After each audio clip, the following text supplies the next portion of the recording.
Assalamualaikum warahmatullahi wabarakatuh. Hai semua teman-teman semuanya. Semoga kabar kalian baik-baik saja ya di sana. Nah, pada kali ini saya Junior Humeroning Tias NIM 13 dari kelas B akan mempresentasikan sebuah materi yaitu dari mata kuliah agribisnis pangan non-pangan komoditas jagung. Nah, buat kalian semua yang lagi kepo dan lagi apa sih peluangnya, ancamannya, dan lain-lainnya tentang sektor di komoditas jagung, pastinya stay tune ya dan lihat terus video ini sampai akhir. Nah, untuk yang pertama ialah kondisi exiting dari komoditas jagung. Selanjutnya, next. Komoditas jagung. Jagung merupakan komoditas penting kedua setelah padi. Namun, perkembangan industri peternakan yang semakin pesat, jagung merupakan komponen utama 60% dalam ransum pakan. Diperkirakan lebih dari 55% kebutuhan jagung dalam negeri digunakan untuk pakan, sedangkan untuk konsumsi pangan hanya sekitar 30%, dan selebihnya untuk kebutuhan industri lainnya dan benih. Dengan demikian, peran jagung sebetulnya sudah berubah lebih sebagai sementara komoditas jagung dapat dikategorikan pada golongan 2 dan golongan 3, yang artinya komoditas yang umumnya dikonsumsi dalam negeri dan pasokannya sebagai berasal dari dalam. Di samping itu, komoditas ini diproduksi sepenuhnya masih diperuntukkan untuk memenuhi kebutuhan domestik, bahkan kegiatan impor jagung sampai saat ini masih cukup besar. Artinya, secara teori kebutuhan jagung dalam negeri belum bisa dicukupi oleh produk dalam negeri.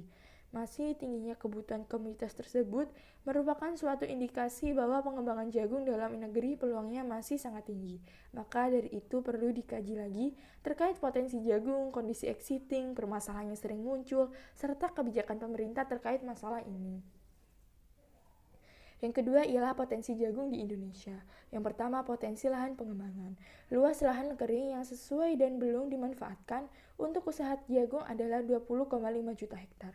2,9 juta hektar diantaranya di Sumatera, 7,2 juta hektar di Kalimantan, 0,4 juta hektar di Sulawesi, 9,9 juta hektar di Maluku dan Papua, dan 0,06 juta hektar di Bali dan Nusa Tenggara. Potensi tersebut jauh lebih besar dari luas area pertanaman jagung saat ini. Namun, potensi aktual yang diperuntukkan bagi pengembangan jagung perlu ditetapkan sebab lahan tersebut juga menjadi sasaran pengembangan komoditas lainnya. Nah, yang kedua ialah potensi ekspor jagung nasional. Tahun ini, tercatat Indonesia sudah 3 kali melakukan ekspor jagung. Pertama dilakukan pada 14 Februari 2018 dari Gorontalo ke Filipina sebanyak 57.650 ton dari target 100.000 ton. Kemudian dilanjutkan pada 9 Maret 2018 dari Makassar sebanyak 60.000 ton dari target 100.000 ton juga ke Filipina. Dan yang ketiga pada 20 Maret 2018 dari Sumbawa NTB sebanyak 11.500 ton dari target 100.000 ton. Selain Filipina, Malaysia juga memiliki pangsa pasar potensial untuk ekspor jagung, yaitu 3 juta ton di Malaysia dalam setahun. Pangsa pasar ini adalah peluang besar yang harus diambil agar petani sebuah produsen jagung mendapat keuntungan dari usaha taninya. Potensi ekspor jagung tahun ini diperkirakan akan terus meningkat dibandingkan tahun sebelumnya, mengingat panen di berbagai provinsi akan terus berlangsung.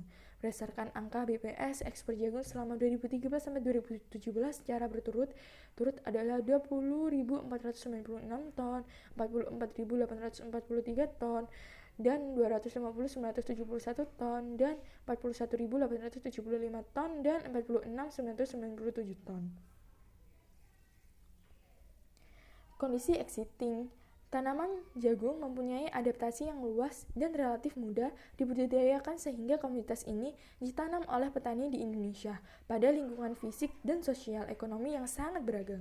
Jagung dapat ditanam pada lahan kering, lahan sawah, lebak, dan pasang surut dengan berbagai jenis tanah pada berbagai tipe iklim dan pada ketinggian tempat 0-2000 meter dari permukaan laut. Selama periode 2001-2006, rata-rata luas areal pertanaman jagung di Indonesia sekitar 3,35 juta hektar per tahun, dengan laju peningkatan 0,95% per tahun. Luas areal pertanaman jagung menduduki urutan kedua setelah padi sawah jika dibandingkan dengan komoditas lain. Luas pertanaman jagung hanya 0,32 kali dari luas pertanaman padi dan 5 kali luas pertanaman kedelai. Produktivitas jagung di Indonesia masih sangat rendah, baru mencapai 3,47 tahun per hektar pada tahun 2006. Namun, cenderung meningkat dengan laju 3,38% per tahun. Masih rendahnya produktivitas menggambarkan bahwa penerapan teknologi produktivitas jagung belum optimal.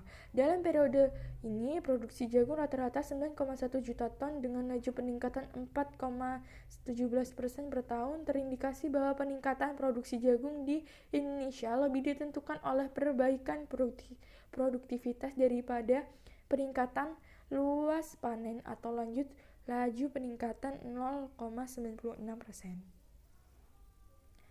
Permasalahan komoditas jagung. Yang pertama ialah permasalahan hasil budidaya tanaman ini dari petani relatif sulit karena tidak ada pihak atau institusi sebagai penampung terutama saat musim panen, ditambah harga yang sangat rendah. Nah, yang kedua ialah budidaya jagung yang masih secara sederhana atau tradisional biasanya dilakukan secara turun-temurun. Dan yang ketiga ialah upaya pengembangan hilirisasi untuk dijadikan produk-produk yang bernilai tambah tinggi tidak sepenuhnya mendapatkan dukungan dan dari pemerintah secara konsisten. Yang keempat ialah petani masih sulit diajak untuk melakukan perubahan dalam menerapkan bercocok tanam yang dapat meningkatkan produksinya, baik mengenai penggunaan varietas unggul, pemakaian pupuk, pemeliharaan tanaman, maupun jarak tanamnya. Nah, kebijakan dan regulasi pemerintah. Sesuai dengan karakteristik pasar jagung, maka salah satu kebijakan yang dipandang sesuai dengan kondisi Indonesia adalah kebijakan rentang harga atau price band, yang juga lazim diterapkan oleh beberapa negara berkembang lainnya. Kebijakan rentang harga diimplementasikan dalam bentuk kebijakan ambang bawah harga untuk melindungi petani dan kebijakan ambang atas harga untuk melindungi konsumen. Nah, peluang jagung setelah adanya COVID-19.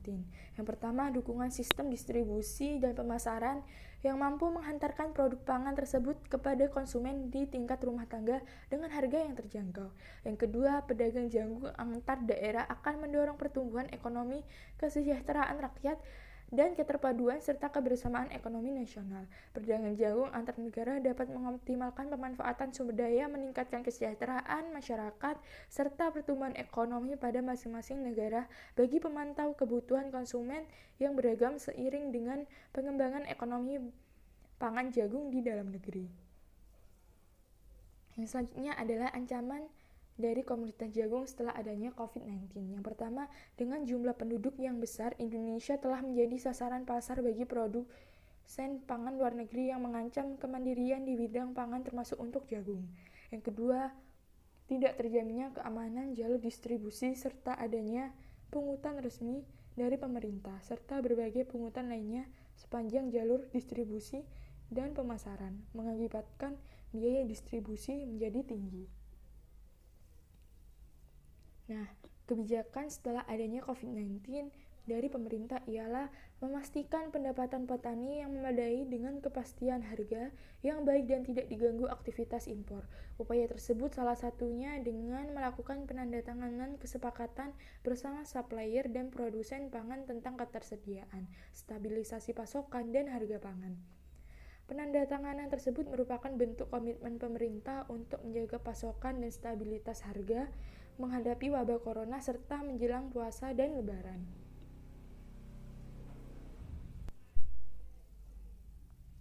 Nah, selanjutnya ialah pendapat saya mengenai wabah COVID-19 yang berdampak pada komoditas jagung. Bagaimana sih strateginya? Strategi yang dapat dilakukan ialah menjaga pasokan dari komoditas jagung tersendiri dan tetap terus menjaga harga jagung dalam negeri, sehingga tidak terjadinya panic buying yang berlebihan pada komoditas pertanian yang lainnya, serta memberikan wawasan yang lebih kepada petani untuk pengembangan komoditas jagung, serta memberikan wawasan mengenai pemasaran yang lebih mumpuni lagi.